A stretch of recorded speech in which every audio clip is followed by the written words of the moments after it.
شنید بچه های زهرا از خانه برون شدن امیرالمؤمنین زدادن مورد لگان بابا برای فاطمه ام البنین اجازه ورود به خانه بده بچه ها با چشمه های اشکبار اجازه داد آفرین به وفای چنین خانمی ای وای وقت فاطمه وارد خانه شده اولین بار چه عمل انجام داده 7 مراتب مانند آجیان بر اطراف بچه‌های زهرا گردش میکند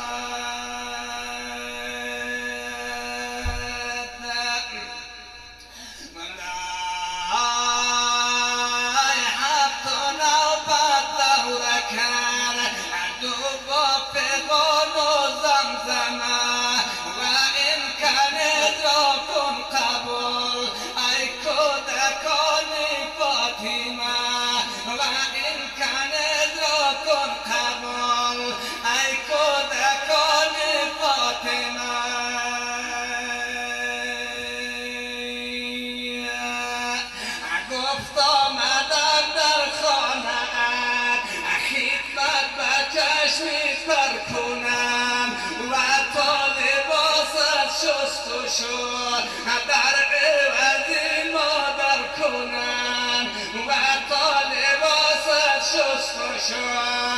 در عوضی مادر کنم الهی دعا نکنم مدفار دیدونی مادر بزرگ نکنی فاطمه باید دنیا ملاطفت باید دنیا مهربانی زندگانی را سپری میکردن ولی از عادت علینا از عاطفه علینا هر وقت وارد خانه نشود خانمش را به اسم صدا بزنن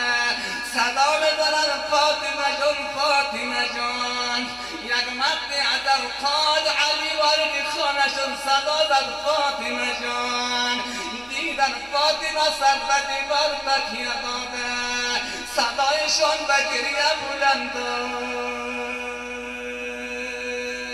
یک جواب داد برای این چی گفت قلبی من افسرده هست آقا ندارم واهمه و عذر دارم یا علی ما را نگاهی فاطمه و عذر دارم یا علی ما را نگاهی فاطمه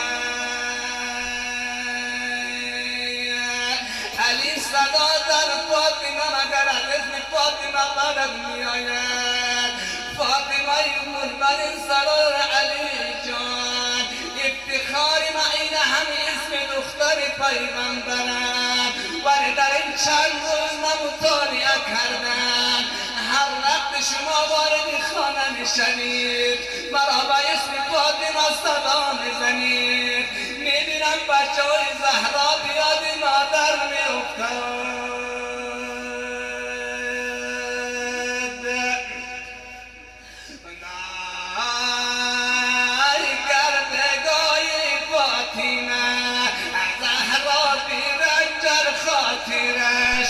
و دلگرین غمگین شود از زینب زی بهر مادرش و دلگرین غمگین شود از زینب زی بهر مادرش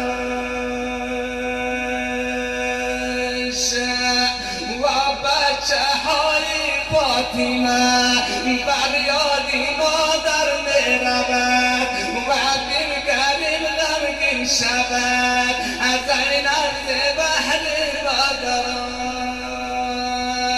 علی جان هر وقت تو مرا فاطمه میگویی بچه های زهرا یاد مادر میفته خواهش معینه بعد از این مرا فاطمه مگو در اینجا علی صدا در فاطمه جان بعد از این تو را من به کلیه صدا میزنم یعنی ام البنین مادری بچه ها